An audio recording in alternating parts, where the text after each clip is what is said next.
L'Église catholique fait mémoire de saint Aristide et de saint Raymond Nonat. Saint Aristide. Aristide, certes un prénom peu donné en Europe, mais encore fréquemment porté en Afrique et en Amérique centrale, il signifie, d'après le grec, le meilleur. Philosophe grec à Athènes, au IIe siècle, Aristide s'est converti, au péril de sa vie à la religion chrétienne. Il a le courage d'intervenir en faveur des chrétiens persécutés, près de l'empereur Adrien, il lui a dédié une apologie du christianisme. La tonalité de sincérité joyeuse de ce témoignage montre combien Aristide expérimentait le bonheur d'être chrétien. Par son influence et ses interventions, il réussira à obtenir une accalmie des persécutions, mais il mourra lui-même martyr sous l'empereur Antonin, vers l'année 150. Saint Raymond Nonat. Raymond est un prénom d'origine germanique, qui signifie conseil et protection. Parmi les différents saints qui l'ont porté, on trouve deux Espagnols, dont Saint Raymond de Peñafort, célébré le 7 janvier, et Saint Raymond Nonat, que nous fêtons aujourd'hui. Saint Raymond fut appelé Nonat parce qu'il avait été retiré de sa mère déjà morte. Il entrera dans l'ordre de la merci, de la miséricorde envers les captifs, fondé par Saint Pierre Nolasque, notamment sur les conseils de l'autre Saint Raymond, de Peñafort. Il met en œuvre toutes ses ressources pour racheter les chrétiens prisonniers des morts. Il ira même jusqu'à se faire otage à leur place. Libéré, il sera fait cardinal par Grégoire IX mais très épuisé, il mourra rapidement à Cardona en 1240. Il n'avait que 36 ans.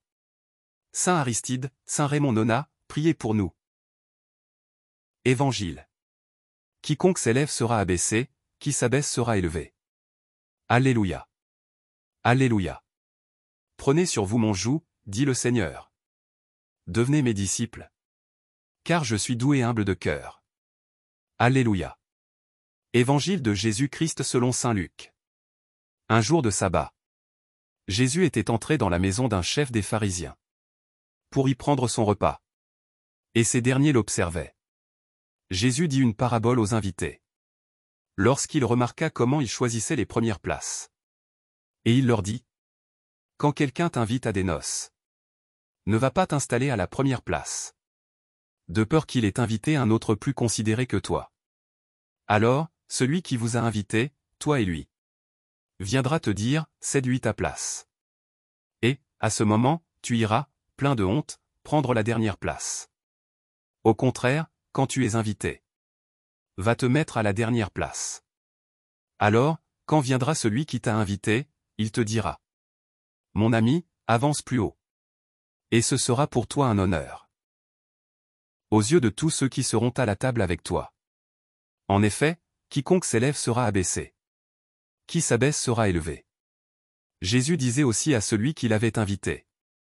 Quand tu donnes un déjeuner ou un dîner, n'invite pas tes amis, ni tes frères, ni tes parents, ni de riches voisins. Sinon, eux aussi te rendraient l'invitation.